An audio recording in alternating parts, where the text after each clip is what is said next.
स्कंद भगवान की। कहते हैं क्या बात है, किसी ने कहा है कि बैठक 12 चलत 18 सोगत में 32 और विषय भोग में चले बहतर कहा करे जगदीश। यानी इसका मतलब ये है, और अगर बैठे खड़े होकर ये चलते हो तो 12 उसी समय में 12 खर्च हो जाएंगे, और अगर सो जाते हो तो उसी समय में 18 खर्च हो जाएंगे।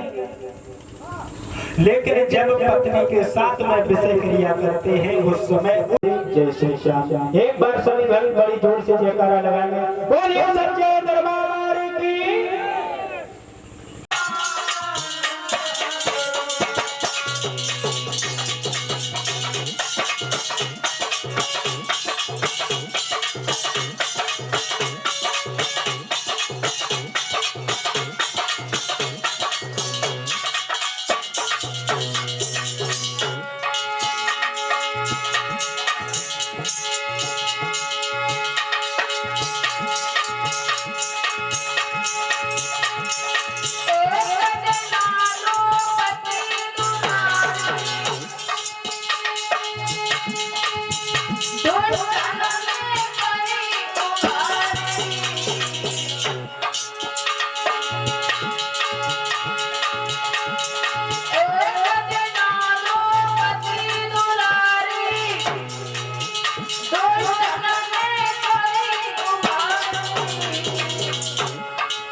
एक घर में दो रानियों का बहन है, तुम अगर दूसरा विवाह करवा लोगी तो तुम्हारी कोई इज्जत नहीं रहेगी, मान जा।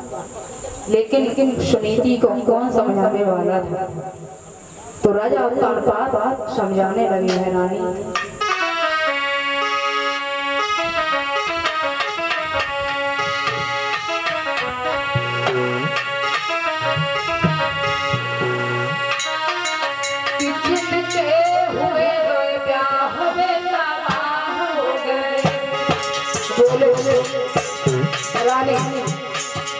तुम दूसरा विवाह करवा रही हो, लेकिन मेरी जिनकी दोस्त शादी हो गई है तो ऐसे दुखी होके बोले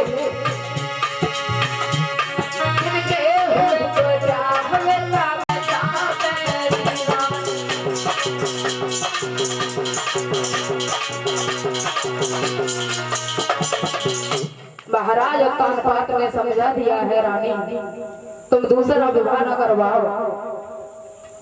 महारानी सुनीति कहने लगी है नहीं महाराज, देखो संतान के कारण बहुत दुखी हम भी रह लिए, तुम भी रह लिए, सब कुछ कर लिया, जिसने जो कुछ भी बताया सब कुछ कर लिया। कई वर्ष बीत गई लेकिन किसी संतान ने जन्म नहीं लिया। करते हैं हम तो एक दासी बन के घर में रह लेंगे, हमारी जो दूसरी रानी तुम्हारी जो आएगी हम उसे अपनी छोटी बहन करके समझेंगे, उनका लालन पालन करेंगे, उनके बच्चे हो जाएंगे, वो हम खिला दिया करेंगे, बाहर का सारा काम कर लिया करेंगे। लेकिन महाराज तुम दूसरी शादी कर लो। वो कुछ भी कहेगी, कुछ भी कहेगी, हम सहन कर लिया करेंगे। महाराज हर बात से परेशान हो गए, समझ गए कि हमारी रानी अब तो दूसरा विवाह करवा देगी और ये नहीं मानेगी। अगर ये हट कर गई है तो खाना पीना नहीं खाएगी, शायद है मुझे दूसरा विवाह करना पड़ेगा। इधर महाराज उत्तानपाद सूर्य के साथ में विवाह करके घर में वापस आए परीक्षित महाराज।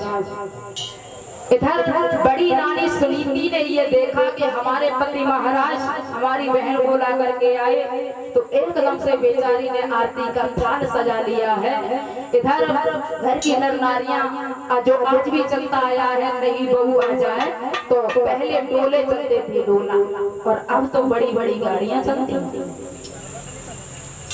डोले के पास में कुछ पड़ोसन खड़ी हो गई और बातें करने लगी, कहे अभी आई ना है राजा उत्तानपाद की पत्नी ना आई, सुनीति ना आई। रानी को तानने के लिए जैसे ही सुनीति सूर्य के कानों भनक पड़ी, राजा उत्तानपाद की पत्नी, इसका मतलब हमारी साथ है। हम बिल्कुल हर गए, जिस घर में कदम नहीं रखे। एकदम से दांती पीस करके महाराज उत्तानपाद को बुलाया और जवाब दिया है क्या कि जब तुम्हारे रानी थी तो मुझे क्यों लाए हो, और बाबू करन के मिलती कोई भार तुझे।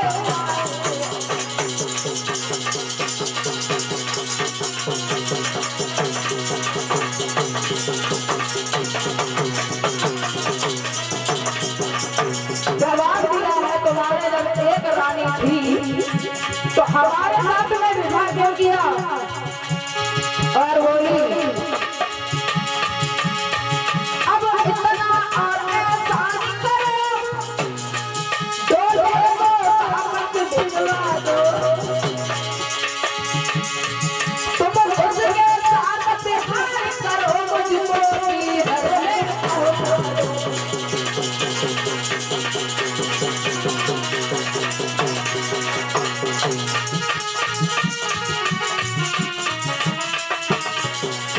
जवाब दिया है। अब इतना और आसान कर दीजिए, हमारे डोले वो वापस भिजवा दीजिए। जैसे ये शब्द सुने हैं तो रानी सुनीति पैरों तले जमीन खिसक गई हो, चुपचाप खड़ी की खड़ी रह गई। महाराज उत्तानपाद चेहरा सूख जाता है, थूक लेते हैं, लेता नहीं है, गजब हो गया। गजब हो गया। मैंने इनको बहुत समझाया लेकिन ये नहीं मानी। देख लो अभी तक तो इन्होंने घर में पैर नहीं रखा और सुनीति की आफत आ गई। एकदम से सुनीति आगे बढ़ के आई। राजा को जैसे ही चेहरा शोकत बहु देखो तो हाथ जोड़ के सुरची के पास में आई। जवाब दो है बहना बेटा, ये तो तुम्हारा घर है, हम तो तुम्हारी दासी बन करके रह लेंगे, जो तुम कहोगी वो हम कर लिया करेंगे। ये सब कुछ तुम्हारा है, सोना सब तुम्हारा है, घर परिवार तुम्हारा है और ये पति महाराज तुम्हारे हैं, हम तो एक दासी के समान रहेंगे। जवाब दिया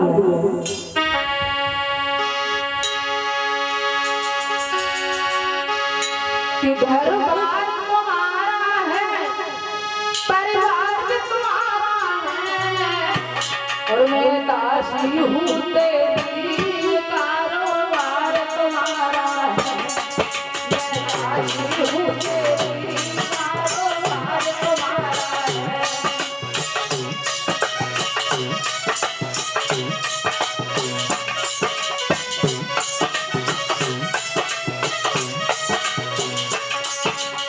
जवाब दिया है बहना,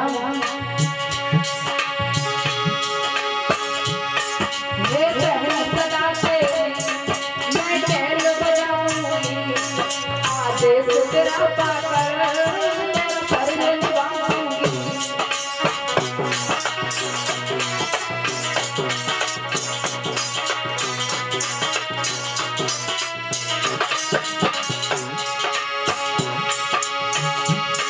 हर समय खिलाऊंगी तेरा लाल तुम्हारा है, मैं दासी हूँ तेरी, कारोबार तुम्हारा है, मैं दासी हूँ तेरी, कारोबार तुम्हारा है।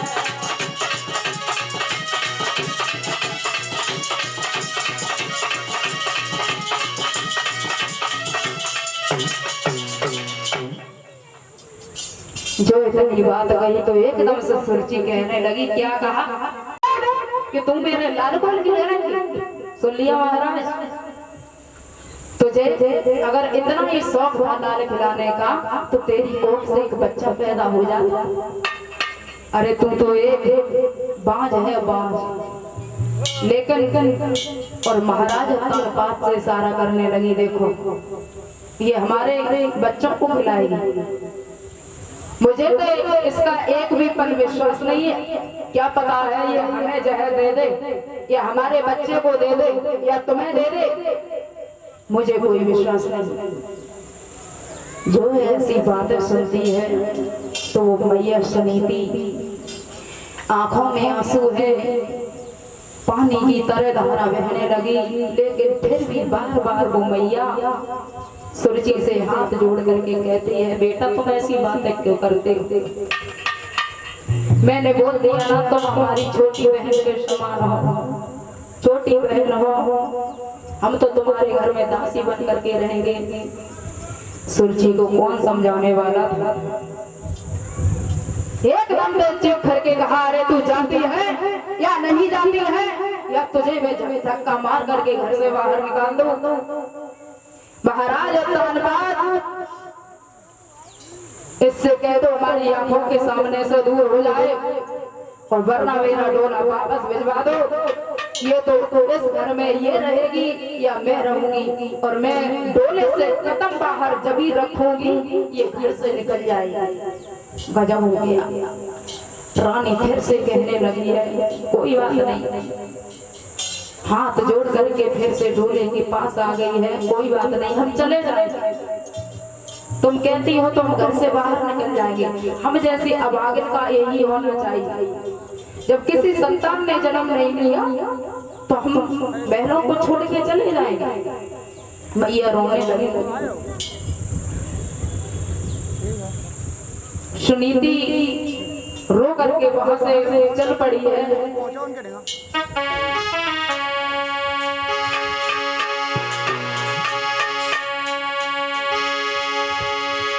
सुरची आवाज लगाने लगी, कि जाना है तो जाना है पकड़ और रहना है तो जाके तो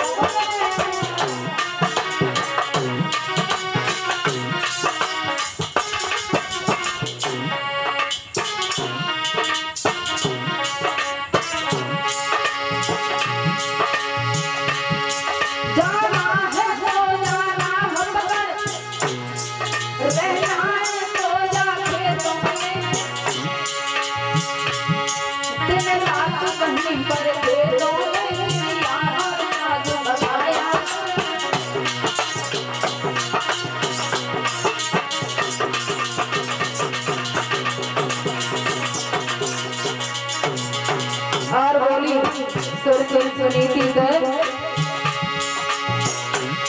तू चलेगी खाली घर में चकिया रखवानी जाएगी बस पीसा करे और खाया कर फिर भर द्वार मिल पाएगी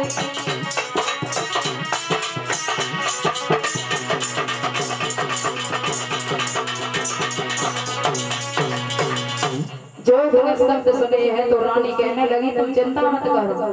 अरे तुम घर की बात करती हो, ये भी घर तुम्हारा है, दूसरा घर वो भी तुम्हारा है, हम चले जाएंगे चाहे जहाँ चले जाएंगे, लेकिन बहन हमारे पति देव को कभी दुख मत करना, दुखी नहीं करना, हम चले जाएंगे।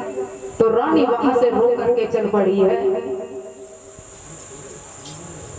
रास्ते में जाती है, रोती जाती है, चलते चलते और मन में विचार कर लिया है हम जैसी अभागिन का यही होना चाहिए। और मरने की इच्छा से एक कुआं देखा, पानी से भरा हुआ है और उस कुएं में जैसे ही कूदना चाहिए तो कुआं जो था सूख गया। ये क्या हो रहा है? ना तो तूने कोई संतान दी और मैं मौत मांगती हूँ तो मौत भी नहीं देता है। वहां से चल पड़ी है, निकल करके योगा आगे बढ़ी है तो एक सर्प बैठा हुआ है और पास में जाकर के सर्प से कहा मुझे मेरे पैर में डसले जो मेरी मौत हो जाए। वो सर्प पैर को बार बार मारती है लेकिन सर्प अपने रास्ते से चला गया। तो सुनीति और दुखी हो गई। इधर उस वन में सोचने लगी कि अब मरना चाहती हूँ तो मर भी नहीं सकती हूँ, जीना चाहती हूँ तो जी भी नहीं सकती हूँ। उसी वन में एक घास फूस की छोटी सी झोपड़ी बना ली। वही वन में ठहर जाती है। कुछ समय के बाद बाबा नारद का आगमन हुआ उसी वन में।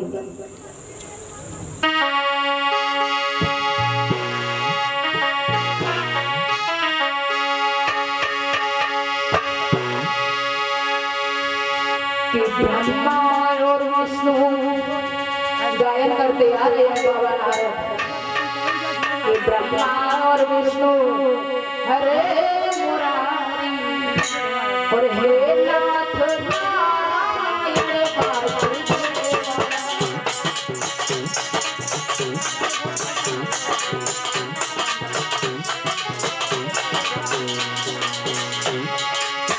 गायन करते आ रहे हैं, हाथ में बीड़ा पकड़े हुए करतालों को बजाते आ रहे हैं।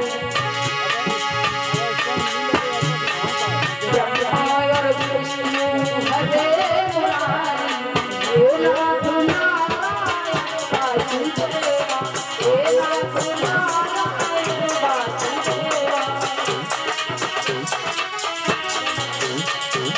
नारायण नारायण करते हुए ब्राह्मण देव सुनीति के पास में पहुंचे। बड़ी सुंदर रानी है, बड़ी सुंदर बिटिया है और इतने घने जंगल में बेटा क्या कर रही हो, तुम कहां से आई हो? जवाब दिया है मेरा नाम सुनीति है। सुनीति राजा उत्तानपाद की पत्नी बोली हाँ। तुम यहाँ क्या करती हो? मरने आई हो। क्यों? कैसी बात करती हो? इतने बड़े राजा की पत्नी और वन में खड़ी हो और कहती हो मरने आई, क्या हुआ? तो रानी सुनीति ने जवाब दिया मेरी कोख से किसी संतान ने जन्म नहीं लिया तो भला मेरा क्या होगा? क्यों? तो राजा ने तुम्हें निकाल दिया? बोली नहीं, किसी ने नहीं निकाल दिया, हमारी इच्छा है। आज वो बेचारी अभी भी अपनी सोच की बुराई नहीं करती। जवाब दिया है, हमारी कोख से किसी संतान ने जन्म नहीं लिया, तो हमारी इच्छा है कि हम मर जाएंगे। बार बार ब्राह्मण देव समझा रहे हैं, बेटा संतान के कारण अपने प्राणों को ना गवाओ, तुम्हारे संतान हो। और जवाब दिया है, ब्राह्मण देव ने समझाया कि तुम घर को चली जाओ, बहुत तो अच्छा बेटा होगा। तो रानी सुनीति रो रही थी और मुस्कुरा गई, कैसी बात करते हो, हमने बहुत कुछ यत्न कर लिए, सब कुछ कर लिया, लेकिन संतान नहीं हुई, और आप कह रहे हो कि संतान होगी। बोले हाँ। तो बाबा नारद हो गए।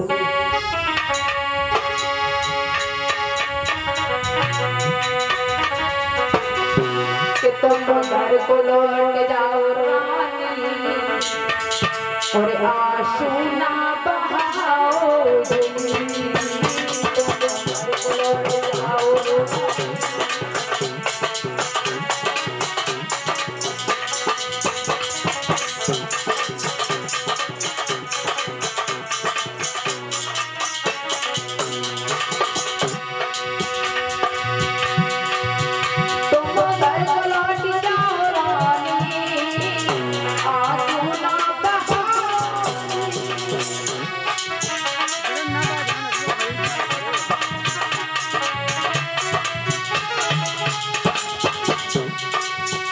तुम घर को लौट जाओ।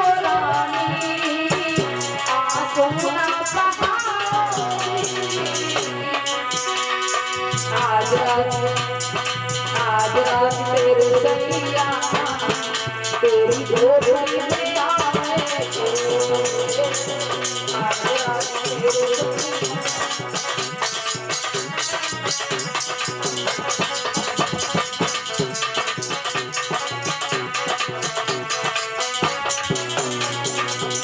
जवाब दिया है रानी।